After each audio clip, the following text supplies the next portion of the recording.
Hello and welcome to the first episode ever of Keeping Up with Kendall. Hi, my name is Dr. Tony Cruz. I'm the campus president here at the Kendall campus of Miami-Dade College, and we're coming to you from the Learning Commons at the Kendall campus. So welcome all, and gentlemen, welcome. Thank you for having us. Thank you for having us. I have two great guests with us today, two former students, two SGA presidents, and great leaders and brilliant students. So Anthony Valenzuela. Yes. And also Frank Cejas. So we're going to start off with some questions, and we'll start off with Anthony. Anthony, tell us a little bit about your background, where you grew up, where you went to school, so everybody can know a little bit about yourself. Yeah, well, first of all, thank you for having us. I was telling Frank on the way in, this is a brand new campus. I mean, it looks beautiful, all the additions, the lighting, the colors. It looks great from when I was here. No, it's only been like a year or 2 years. But thank you for having me. So my story. So I started at Devonair Cade Center right down the street here from the Kendall campus, K through 8, so kindergarten through 8th grade. And then once I graduated from Devonair, I went over to St. Brendan High School. And St. Brendan High School was a drive, because if you know Miami, Kendall to Westchester is quite a mission. Sure. But it was a really pivotal moment in my life because the vice principal who's still there at St. Brendan, Mr. Ramos, well, some context, going into high school, I was very reserved, very quiet, I'd sit in the back. No way. The opposite of what I am right now, right? You can't believe it. And my junior year of high school, Mr. Ramos, vice principal, he calls me into his office and he says, Anthony, I see something in you. I see a lot of potential. Like, come on, we can get you out of your comfort zone. And what he was trying to get me to do is be on the news anchor for the school, for the entire school. And I was brand new to the school because I was a transfer student too. He's like, look, I want you to be an anchor. Try it out. Like, I was really hesitant. I don't want to do it. Long story short, I end up doing it. And that, I look back now, connecting the dots, and that moment right there, that belief that he had in me that I didn't have in myself was what really made me comfortable with being out there and being, here with you guys in front of a camera, right. Where 2 years ago, I wouldn't do it. Right. And, having the podcast now and things like that you find little gems while you're in your journey of education from middle school to high school to college even. I really appreciate those moments. And then, of course, after high school, came here, in the honors college for 2 years at Miami-Dade College, Kendall campus, the best campus. Maybe we'll get him to say it live one day, I don't know. But it is the best campus, and I'm very grateful for my opportunity here at Kendall. It propelled me to the next level. And then from there, graduated and came to UF in Gainesville, right up the road. Awesome. Yeah. Well, very impressive stuff. Very impressive stuff. But you see how things churn, right? Yeah. So you were more timid, reserved person. The right person got into got in your life, encouraged you and changed everything. Because now I couldn't believe that we just said right now. Yeah. but I've known you since I've known you. You're a very outgoing guy. So it's great to see that people in your lives can really change your life for the better. Absolutely. Yeah. That's why you never want to burn any bridges, is what I say, right? You always want to make sure you have meaningful connections and use them properly. And you never know what it'll lead to. You're right. So. Perfectly right. Yeah. Frank, how about you? Well, my journey's a little bit more complicated. I had a couple more turns, a couple more flights. So I was originally born in Havana, Cuba, actually. Two immigrant parents. Actually left when I was 2 years old to Spain. And I lived there for 5 years. So there I lived in different parts of Spain. So education wasn't something I was fond of because I had to constantly learn a new language. I was supposed to be learning Spanish, then it became Castellano, then Valenciano. And it was all sorts of twists and turns. So education wasn't really something I was interested in. When I turned 7 years old, we moved to the US and I was enrolled at Royal Palm Elementary. Had great teachers, they were actually the ones that were able to build up that confidence again to actually want to learn. And that's when I finally found some stability in my life where I was like, okay, maybe we're actually going to stay here. So this might be the last one. And thank God it was, because that really started my journey. So after that, after Royal Palm, I went to W.R. Thomas. I know we have quite a bit here at Kendall from there. Sure. And that was a journey in and of itself. Moving on, I wasn't really involved in middle school. I was actually very much like you, Anthony. I think I was pretty timid. Yeah. Wasn't really willing to go out of my comfort zone. Wasn't out there. Then that journey took me to G. Holmes Braddock Senior High School, where I think that's where I actually became the person that I am today, or at least started that journey. I had incredible teachers. Those are the same teachers that helped me to this day. In my college applications, they're my role models, my leaders.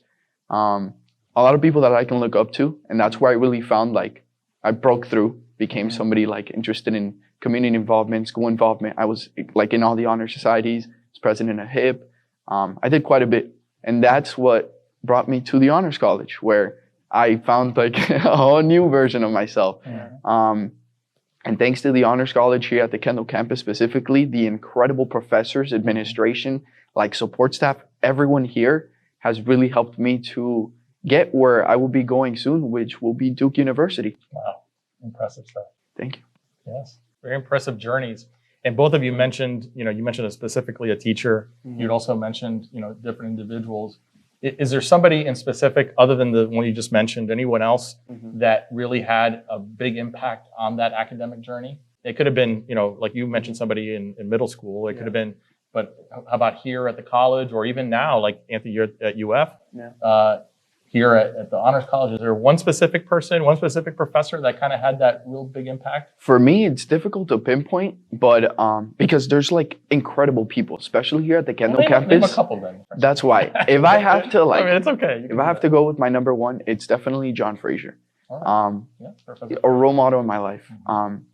I can look up to him. I see a lot of values of like the type of person that I would want to be. He has a quote that's it really sticks with me. And he says, I never want to be the smartest person in the room. I want to be the nicest. I mean, that man is a legend. A lot of virtues that I've learned from him. Indeed. He absolutely is. And then Melissa Bueller, another great role model. Phenomenal educator, individual, also a great influence in my transition.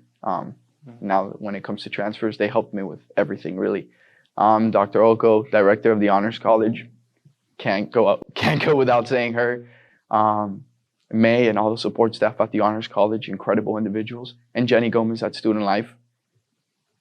Like that, that's a monument at this campus. Well, it's very nice for you to give those shout outs to those individuals because, like I said, those are the people that make a difference and definitely made a difference in your academic journey. What about you, Anthony? And what Frank said reminds me of a quote. Maya Angelou's, she has great quotes, and I said it during my graduation speech. Is like, you stand as one, but I come as 10,000.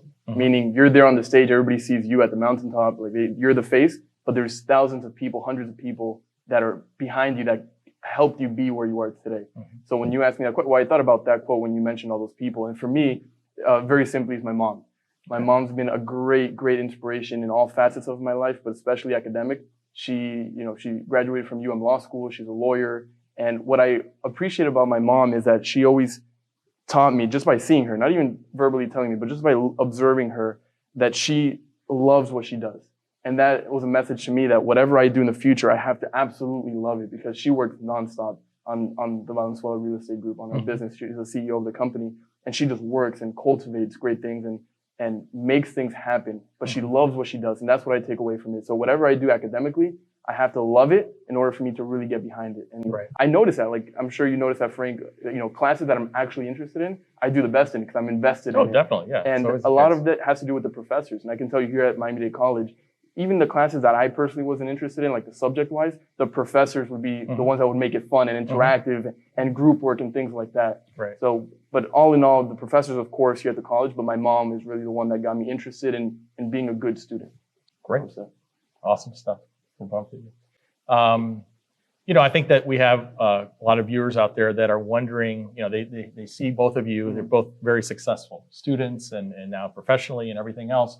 What words of wisdom would you give to our viewers, whether they be students, whether they be people in the community? I don't know. What words of wisdom would you give, Anthony? That's a great question. And I would say the best piece of advice I can give right now is, unfortunately, in my opinion, there's a lot of students who underestimate the process that is college. A lot of people look at college as only going there for grades, going to classes and going back home, going to classes and going back home. Frank, extracurricular activities like runs through our blood. It's part of who we are. Absolutely. But and to that point, a great resource that that college offers is networking. The ability to network in college is second to none. I mean, there's students, professors, or even clubs that invite guest speakers to campus that you can network. But a lot of students unfortunately miss out on that because they're so fixated on getting the good grades, which is important. You have to get good grades, absolutely. But the other aspect of being social and going to networking events And joining clubs, student government, whatever position of student government, even if it is just a regular member, that says a lot about who you are. So I think something that I've learned is that college is a phenomenal opportunity to network, and is one of the reasons I decided to go to UF. Out of Miami-Dade College, I got accepted into 4 great universities, FIU, UM, University of Notre Dame, and University of Florida. Very impressive. And I decided all great schools, but Florida had a really great networking alumni and a networking community. So that's really the reason I went there, and I've been living it. I've been networking and going to events in Florida Blue Key, and getting involved in student government there has opened so many doors to me that if I only went there saying, you know what, with my mindset of, I'm just going to get good grades, I wouldn't be where I am today. You'd miss out on a whole lot. Oh, yeah. Oh, yeah, definitely. Well, thank you. Absolutely. I kind of have to piggyback off of Anthony's. I completely agree. The extracurriculars are where that experience is. After your 2 years, if all you really focused on were the academics, which to your point are essential. If without the academics, you really can't do anything. So, but if that's like your focus, at the end of your 2 years, you look back and you didn't really have an experience. You got like an education at best, but you didn't get anything out of that. You know what I mean? You got some credits. I personally can look back at these past 2 years at the Kendall campus, at the Honors College and Student Government, Model United Nations, and all these great clubs and organizations. And I remember like trips we took to diaper centers, people we met, to your point, again, networking. Different, like you get to see the good in the community. You get to, and it all starts with just taking advantage of the opportunities. This campus is like so strong and so big that you don't necessarily have to go out of your way to find an opportunity. Opportunities present themselves. In classrooms, they'll be like, hey, Dr. Cruz or the administration is organizing a food drive. If you volunteer, I'll give you some extra credit, or we can talk about, some way to boost up your grade. Right. There you go, a 2-in-1 bonus. You get to meet other students in the school that are going to be able to help you in the future. Now, when you're in a new class, you all of a sudden have a friend that you recognize. You get to see the good in the community. You get to see a campus giving back to the community. I mean, just all the beautiful things that I can look back to. None of them were in the classroom. They were all outside the classroom. And we lived it, because when Frank and I were both in student government at the same time, when I was president, he was a chairperson. Senator. But you were a senator? Okay. Yeah.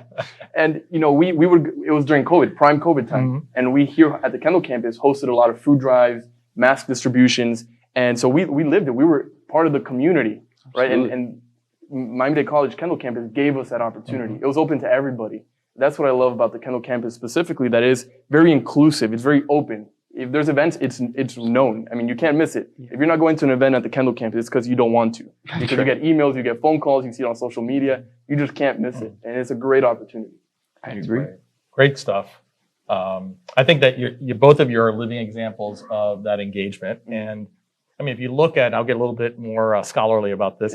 If you look at, all the literature when it comes to college students, right, and student success, the more students are engaged, the more successful they are, right? And you guys are living proof of that. So we want to make sure that students out there that are listening to this and the viewers that are watching is, the importance of getting engaged. And Kendall campus is a living example of that, of being able to offer all these types of clubs and organizations that students can take advantage of, and I hope that they will take advantage of it. Absolutely. They haven't thus far. Walking over here to Learning Commons, I feel like coming back and taking a few classes. Because we can sign you up today, Anthony, if you want. We can do it. I remember, so I lived the 3 phases of the Learning Commons. When it was what it was for like many decades, and then when it was completely gutted, I took a tour of it. And now coming back, this is the first time that I'm here looking at all these new carpets, new chairs, and new paints. I mean, I want to take a few classes if you don't mind. Maybe I can You're always welcome to come back. I'm sure you feel. You're always going to be a shark, Always a shark. Both of you, shark. Yeah. Shark. Yeah. I registered for summer classes.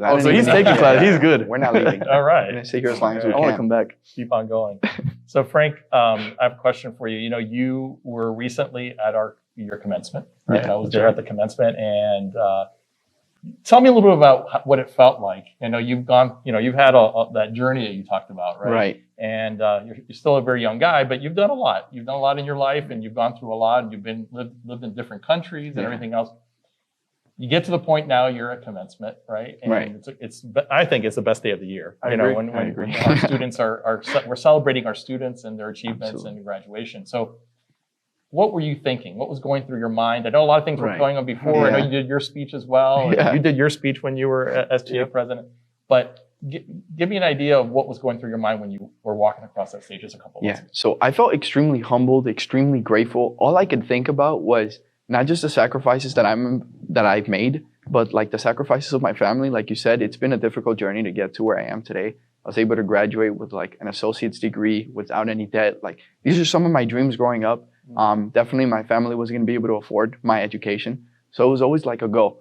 And like walking past the stage after just being able to give the speech, like it was this feeling of like, dude, you made it. Like but it's not you. Like we made it. That was part of my speech. It wasn't like, I want to thank the moms and dads, like the abuelitos and the abuelitas. It's about everybody and like all their sacrifices for me to be there. Right. That includes the professors, the administrator. I mean, the hours that you all spend investing into us. It's an extremely like humbling feeling. I was just thankful. If I can, I'm going to expose myself here for a second. I have a funny story. So as we all know, the student government presidents go up and speak after the presentation of the flags, which is about 6 to 7 minutes. So I, of course, was a smart one that decided to get up because I got confused and something finished. And before the presentation of the flags, I got up and went to the podium. And I'm like, oh, shoot, the flags. And it was the longest 6 minutes of my life. Because I was standing at the podium and the flags were going, I'm like, oh my goodness. Longest 6 minutes. It didn't end. And then I finally gave my speech. Yeah. Well, great experiences for both of you, being there. Now, so we've talked a little bit about your journey. We talked a little bit about the words of wisdom. So Anthony, you've been a Gator now for a year, right? And you've been doing other things with the real estate company. So give us a little bit about what's been going on, since graduation last year. What's been going on in your life, professionally, personally, whatever you would like to share with us. Yeah, absolutely. So quite a bit, and I'll keep it concise. So the first thing that I'm very proud of doing, and you were part of it, was my podcast, the Mindset podcast that Dr. Cruz was a part of, and many other MDC legends, as I like to call it. So the podcast is going very well, very successful, and kind of like that, having a conversation and really getting to know members of the community. So that's going well, 2.5 years strong. So we're doing that with Gabriel Russo, my co-host. Also, the real estate is going very well as well. I'm a full-time student and I like to be a full-time student. So meaning I don't do real estate while I'm in Gainesville. But when I'm here in the summer, I take advantage of that opportunity that I'm here. So I have a few clients right now that I'm working with and finding them a property. And that's a whole bunch of fun because it's, of course, the family business and growing that and learning from my father, who's a broker, and my mother. And then more recently, I've been working with a candidate who's running for school board for District 4. And that's been a whole new experience working with him and learning really what it takes to win a campaign. And I'm confident he will win. And that's been quite a journey. It's been really fun. Knocking on doors in Hialeah has been a treat. I told Dr. Cruz the other day that I'm wired on cafecito because every door that I knock on in Hialeah, they always offer me cafecito. Oh, entra. The older ladies that I'm the only person they see all day. So how can I say no to that? Right. So I go in. You're making their day. I'm making their day. So they give me a little bit of cafecito. So I love knocking on doors in Hialeah. Yeah. Absolutely love it. And it's been a blast. And nothing, just excited to get ready for my senior year at UF starting in August. I got a lot of cool things lined up. I'm very involved in student government, Gator Grow, which is the largest pep rally in all of the United States and all colleges. I'm a special events director for that. And I feel like I'm probably missing a few, but that's the gist of what I've been up to. So trying to keep busy. You're busy. Yeah. You're busy. Frank. So in your case, you recently graduated. I know you're taking some classes this summer. You had mentioned Duke, right? Right. You'll be going to Duke University. Blue Devils. Blue Devil. That's ACC, big basketball school, but obviously one of the best academic schools in the country. Absolutely. So what's your plan? So I know you're going to go to Duke in the fall. What are you going to continue with your studies? And what's that going to be? And what's your ultimate goal? So my ultimate goal is to graduate from law school. So planning on going to Duke, Duke 24. Blue Devils. Let's go. And I hope to transfer to law school. I'm not really sure. I mean, I haven't been able to experience that North Carolina environment at Durham. So I'm not sure if that's where I might find my place, but I definitely love Miami. I definitely have a lot of love for Kendall. So we might have to come back for law school. You know what I mean? Okay. Definitely law school, though, is the goal. And after that, I want to pursue a career in law or federal law enforcement, something that's always been a passion of mine, actually. That's great stuff. Well, both of you very impressive individuals, and I want to thank both of you for joining me here and sharing your stories with our audience. And I hope that you will join us next time on the next episode of Keeping Up with Kendall. Thank you.